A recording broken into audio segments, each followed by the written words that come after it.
Hi everyone, welcome to exam IQ. Exam IQ की इस वीडियो में देखते हैं जेएसएससी प्रैक्टिस सेट। तो जेएसएससी प्रैक्टिस सेट के अंतर्गत आज के वीडियो में देखेंगे झारखंड दरोगा सेट 26 में विज्ञान सेक्शन से पूछे गए सवाल जो जेएसएससी के सभी एग्जाम के लिए महत्वपूर्ण है। तो चलिए शुरू करते हैं। सेट 26 विज्ञान 26वां सेट विज्ञान से पहला सवाल है, फ्रीक्वेंसी का एसआई यूनिट क्या है?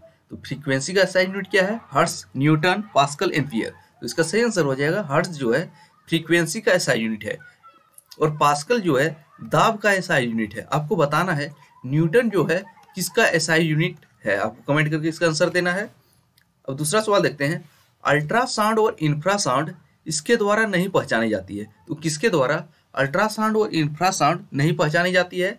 आपके ऑप्शन है मनुष्य, जानवर, चिड़िया, इनमें से सभी। तो इनमें से सभी, ऑल ऑफ देम। तो मनुष्य, जानवर, चिड़िया, जितने भी ऑप्शन है इनमें से अल्ट्रासाउंड और इंफ्रासाउंड पहचानने की शक्ति नहीं होती है। तीसरा सवाल देखते हैं, कार्बोहाइड्रेट, वसा, प्रोटीन, फाइबर, विटामिन, मिनरल और जल किस में शामिल है? तो किस ग्रुप में शामिल है? पोषक, आहार, भोजन, दूध। तो इसका सही आंसर हो जाएगा पोषक के अंतर्गत शामिल है कार्बोहाइड्रेट, वसा, प्रोटीन, फाइबर, विटामिन, मिनरल और जल। चौथा सवाल देखते हैं, आयोडीन की कमी से यह हो जाता है। तो आयोडीन की कमी से क्या होता है? तो घेंघा रोग होता है। तो आयोडीन की कमी से घेंघा यह कहाँ से संबंधित है? यह गले की बीमारी से संबंधित है, यह भी महत्वपूर्ण है। और सूखा रोग है विटामिन डी की कमी से सूखा रोग होता है, रिकेट्स। पांचवा सवाल है, जुगनू अपने साथी को यह पैदा करके आकर्षित करते हैं। तो जुगनू अपने साथी को रात में क्या पैदा करके आकर्षित करते हैं?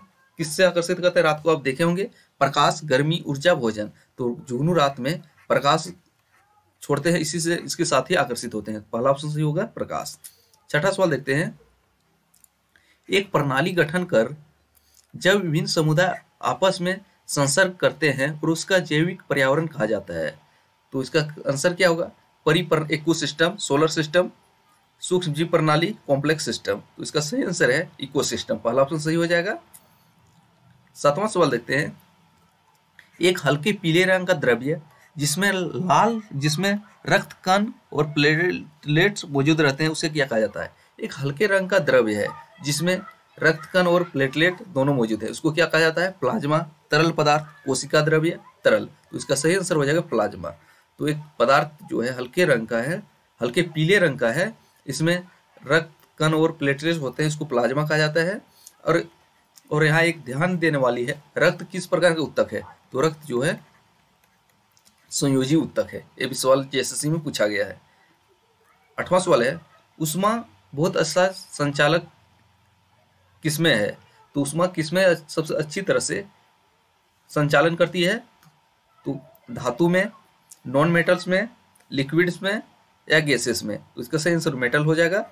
तो धातु में उष्मा अच्छी तरह से संचालन कर सकती है, पहला ऑप्शन इसका सही है। नौवां सवाल देखते हैं, नौवां सवाल बायोलॉजी से है, मनुष्य की आंत को एक अगर सीधी रेखा में रखा जाए तो इसकी लंबाई होगी। अगर मनुष्य के आंत को निकाल के पोस्टमार्टम करके उसका आंत की लंबाई अगर सीधा रेखा में रख के नापा जाए तो इसकी लंबाई होगी 10 मीटर। कितना? 10 मीटर। तो दूसरा ऑप्शन इसका सही हो जाएगा।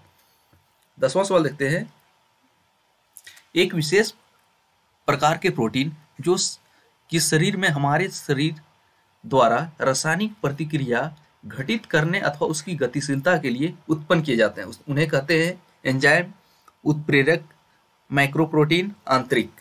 तो इसको कहा जाता है एंजाइम कहा जाता है, पहला ऑप्शन इसका सही हो जाएगा। 11वां सवाल की ओर बढ़ते हैं, शैवाल और कवक एक साथ रहने पर क्या बनाते हैं? तो दोनों एक साथ रहकर क्या बनाते हैं?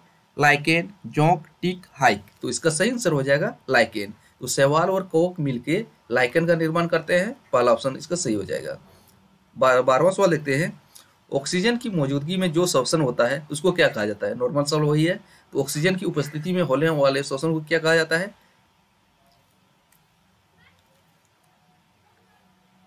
उसको बोला जाता है, ऑप्शन यहाँ गलत दिया हुआ है, इसको गलत नहीं, इसको सही है। ऑक्सीजन की मौजूदगी में होने वाले, अगर पूछेगा अगर मौजूदगी में पूछे तो इसका हो जाएगा वायवीय श्वसन होता है। सही दिया है।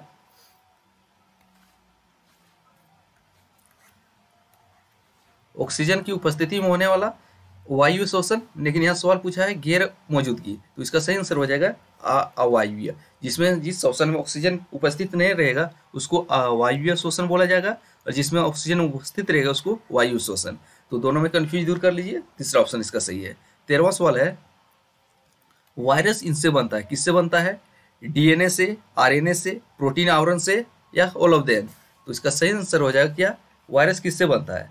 तो इसका सही आंसर है आपका वायरस जो है डीएनए, आरएनए और प्रोटीन कोड तीनों से बनता है। किससे? डीएनए, आरएनए, प्रोटीन कोड तीनों, ऑल ऑफ देम। और अगर पूछा जाए डीएनए का पूरा नाम क्या होता है, तो डीएनए का आपका पूरा नाम है deoxy ribo nucleic acid. DNA का डीऑक्सी राइबो न्यूक्लिक एसिड, और आरएनए का क्या होगा? Ribo nucleic acid. तो दोनों में कंफ्यूज नहीं करना है। अब 14वां सवाल की ओर बढ़ते हैं। 14वां क्या है? गर्मी जो कि इंफ्रारेड तरंगों के रूप में सभी दिशाओं में प्रकाश की गति से निकलती है, वह है संवहन, संवहन, विकिरण, विस्तार। तो इसका सही आंसर हो जाएगा विकिरण। तो गर्मी जो इंफ्रारेड तरंगों के रूप में सभी दिशाओं में प्रकाश की गति से निकलती है उसको विकिरण कहा जाता है। तो तीसरा ऑप्शन सही हो जाएगा। 15वां सवाल देखते हैं। स्टीरअप में कर्णपटह से अधिक कंपन इस प्रक्रिया में होती है, तो किसमें होती है? तो इसका सही आंसर क्या है? तो इसका सही आंसर लीवर के तरीके से, लीवर लाइक मैनर। पहला ऑप्शन इसका सही हो जाएगा। 16वां सवाल है, एक बीमारी जिसमें कद छोटा होने के साथ साथ हड्डियां मुलायम होती है उसको क्या बोला जाता है? स्कर्वी, सूखा रोग, क्वासिओरकर, रतौंधी। तो इसका सही आंसर हो जाएगा सूखा रोग। सूखा रोग जो है विटामिन डी से कमी से होता है। किससे? विटामिन डी की कमी से। और स्कर्वी जो है विटामिन सी की कमी से होता है, और रतौंधी जो है विटामिन ए की कमी से होता है। तो इसका सही आंसर हो जाएगा रिकेट्स, दूसरा ऑप्शन इसका है। 17वां सवाल, छोटी आंत जो अंदरूनी दीवार पर अंगुली जैसा एक उठा हुआ भाग रक्त प्रवाह में पचाए गए भोजन समावेश के लिए छोटी आंत के सतह क्षेत्र को अत्यंत बढ़ा देता है, उसको कौन बढ़ाता है? इसको बढ़ाता है विल्ली। तो पहला ऑप्शन सही हो जाएगा विल्ली। 18वां सवाल की ओर बढ़ते हैं।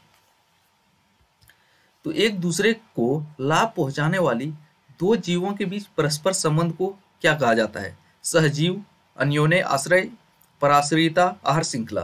तो एक दूसरे को लाभ पहुंचाने वाले दो जीवों के बीच परस्पर संबंध को कहा जाता है अन्योन्य आश्रय। तो दूसरा ऑप्शन इसका सही हो जाएगा। 19वां सवाल देखते हैं। सजीव वस्तुओं पर जीवाणुओं को इनके प्रयोग से मारा जा सकता है। तो सजीव वस्तुओं पर जीवाणुओं को किसके प्रयोग से मारा जा सकता है? रोगाणु रोधक, कीटाणुवंशक, ए और बी दोनों, एंटीबायोटिक। तो इसका सही आंसर हो जाएगा एंटीसेप्टिक। पहला ऑप्शन सही है। अब इस सेट का आखिरी सवाल देख लेते हैं। 20वां सवाल है, जो द्रव्य जो कि सफेद प्रकाश के सभी रंगों को प्रतिबिंबित करता है वह है जल, दूध, संतरे का रस, सिरका। तो इसका सही आंसर हो जाएगा दूध। तो दूसरा ऑप्शन सही होगा। दूध हम ध्यान में रखने विलियन होता है। दूध जो है एक पायस का भी एग्जाम्पल है। तो ये थे जेएसएससी एसआई सेट 26 में विज्ञान सेक्शन से पूछे गए सवाल जो जेएसएससी के सभी एग्जाम के लिए महत्वपूर्ण है। तो अगले वीडियो में अगले सेट के साथ मिलते हैं। तब तक पुराने वीडियो देखते रहिए।